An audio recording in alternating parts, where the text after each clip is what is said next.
Labdien, augsts godājumie un cienījamās webināra dalībnieki, klātesošie kolēģi, draugi.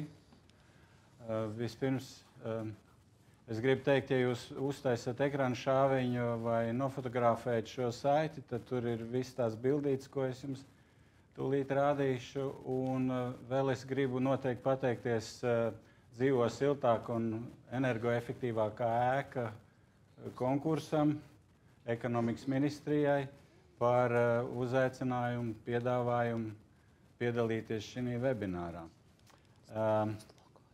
Zinu, kādi mūsdienīgi ventilācijas risinājumi. Nav jau naudas. Un, ja tā naudiņa uzrodās, tad pietrūks nauda atkal to visu eksploatēt un regulēt un lietot.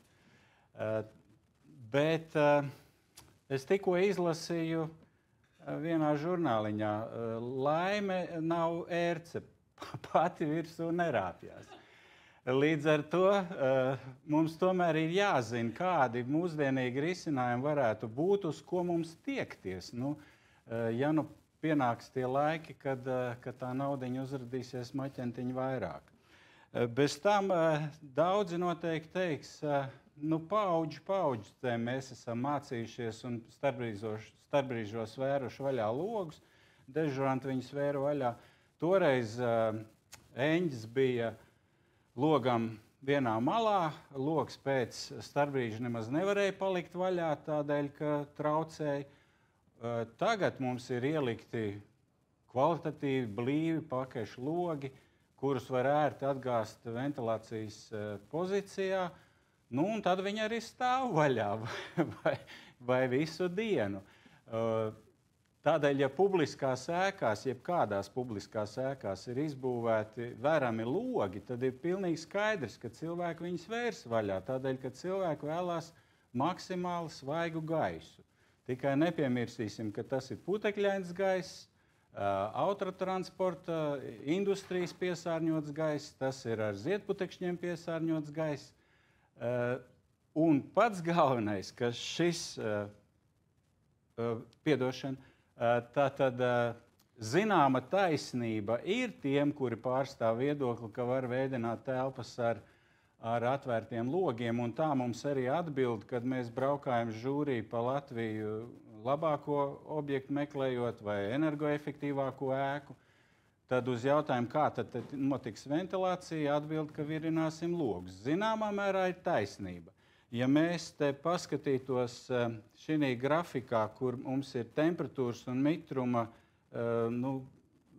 kombināciju pastāvēšanas laiks, piemēram, Rīgas klimata modelī, tad virs 16 grādiem mēs varētu saskaitīt stundas gadā, cik ir Rīgā virs 16 grādiem. Un tādu gaisu tik tiešām varētu droši laist iekšā telpās, nebūtu nekāda problēma. Bet, ja mēs pavērojam maksimālo šeit stundu sadalījumu, tad viņš ir kaut kur stipri zemāk par 16 grādiem. Tas nozīmē tādu gaisu mums ievadot telpā, katram ir skaidrs, ka viņš ir jāsasilda.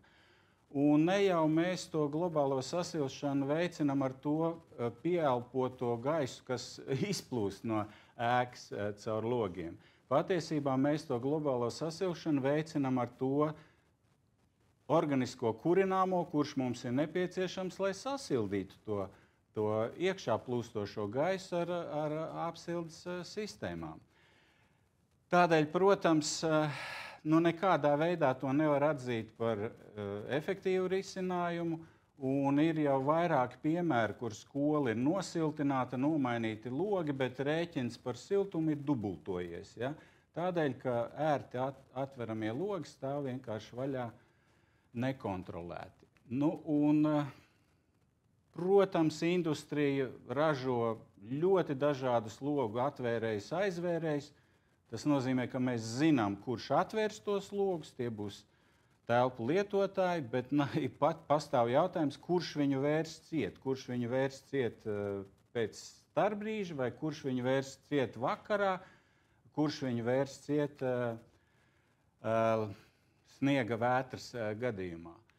Tādi virinātāji ir pieejami ražošanā ļoti daudz.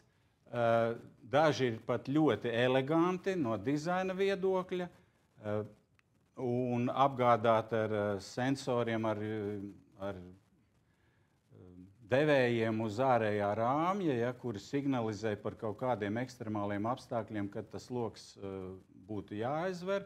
Un, protams, šīm sistēmām jābūt ar enerģijas piegādi, ar attālinātu vadību, ar lokālu vadību ekstremālā situācijā, kad ir jāatver loks, ar šo jau pieminēto sensoru un galu beigās ar to izpildu mehanismu, kurš izpilda šo te funkciju atvērt vai aizvērt logu. Un, protams, tam visam jābūt automatizētam, automātiski kontrolējamam, viss ēkas mērogā.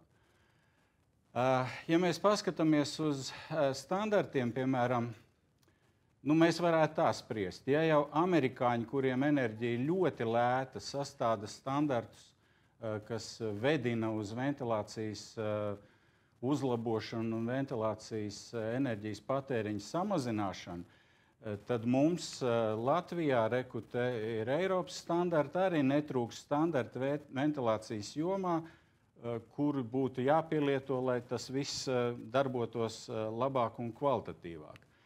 Šeit amerikāņi ir uzrādījuši 4 tādus galvenos punktus, uz kuriem vajadzētu vērst uzmanību.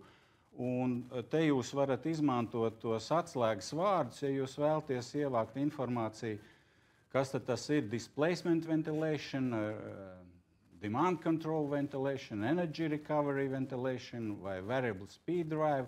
Tie ir tie atslēgu vārdi. Es viņus te esmu tos galvenos punktus drusciņi pārgrupējis.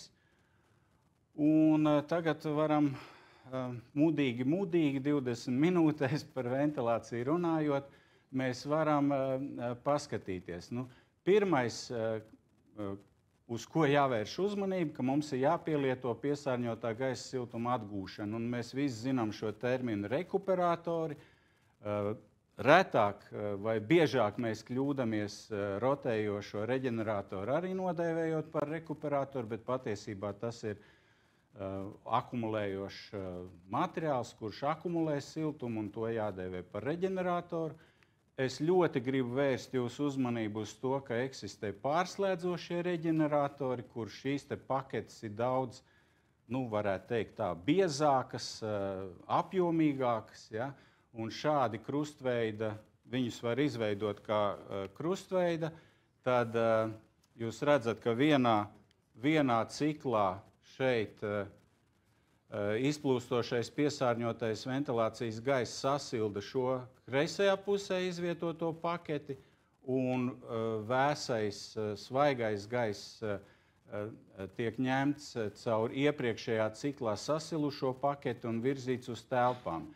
Bet pats galvenais, ko es gribu vērst jūsu uzmanību uz to, ka šādas gaisa apstrādes iekārtas jau tik efektīvi atņem siltumu no piesārņotā gaisa, ka patiesībā kaloriferi nav vajadzīgi. Nav vajadzīga nekāda siltuma trase no centralizētās siltuma mezgla, centralizētās siltuma apgādes gadījumā vai no katla telpas uz jumtu vai uz tehnisko telpu, kur ir gaisa apstrādes iekārtas, nav nepieciešama ne siltumtrase, ne kaloriferi.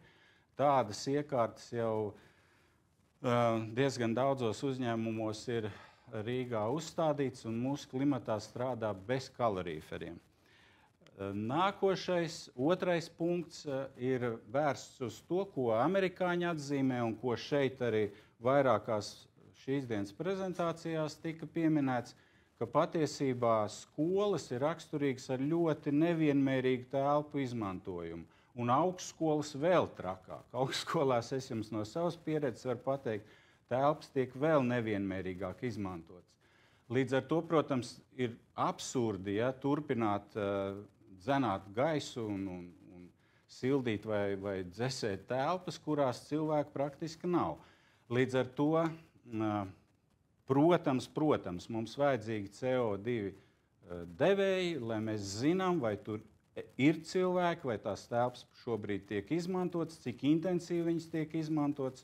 un to tad dēvē par to ventilāciju pēc pieprasījuma. Un tad, protams, tas būtu galvenais elements šeit, protams, ir gaisa padeves vārsti, ja, kur, piemēram, Rīgā sistēmā ir tādus piedāvā. Tie būtu pats galvenais elements, kas vai nu padod to gaisu vairāk vai mazāk uz attiecīgām telpām, maināma gaisa daudzuma sistēmās. Bet tam būtu jābūt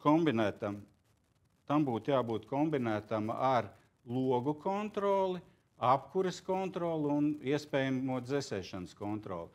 Kādēļ, ja tai telpā kāds ir atvēris logus, tad es atvainojos, ir bezjēdzīgi turpināt viņu vēdināt, ir bezjēdzīgi turpināt viņu sildīt. Tad apkures sistēmai jāpāriet uz dežūru režīmu, lai viņi neaizsalst, bet turpināt apkurināt telpu, kurā stāv vaļā logi, ir diezgan neloģiski un nevajadzīgi lieki.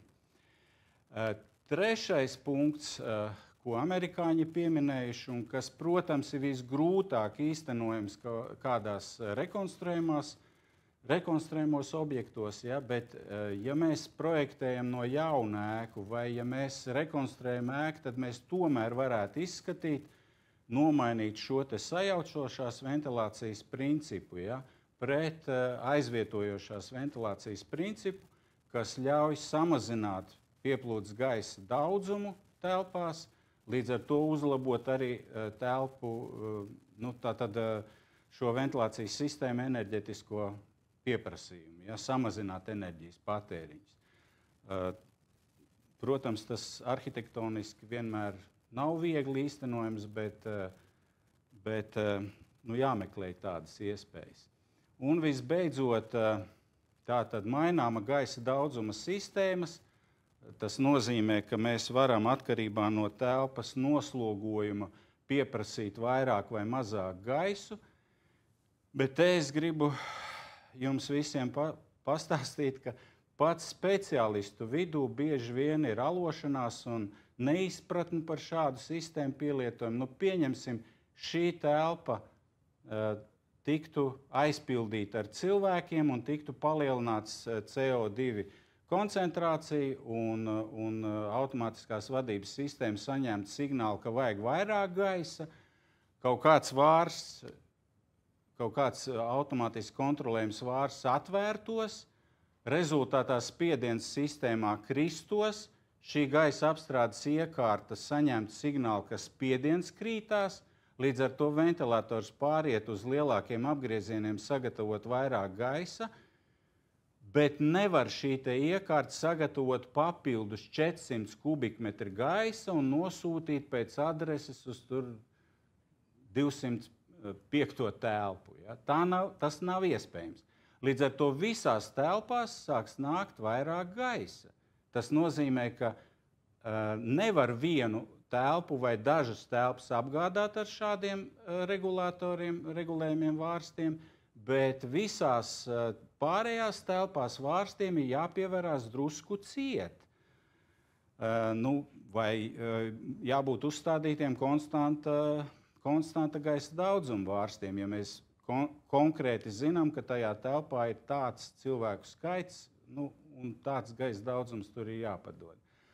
Līdz ar to, protams, tas sadārdzina maināma gaisa daudzuma sistēmas, bet tas ir ceļš uz to, lai mēs padarītu ventilācijas sistēmas energoefektīvākas, netērētu lieki enerģiju un varētu vairāk viņas lietot tādēļ, ka mums ir tomēr ierobežotas finanses. Ja? Līdz ar to patiesībā es esmu pastāstījis visu, ko es biju paredzējis.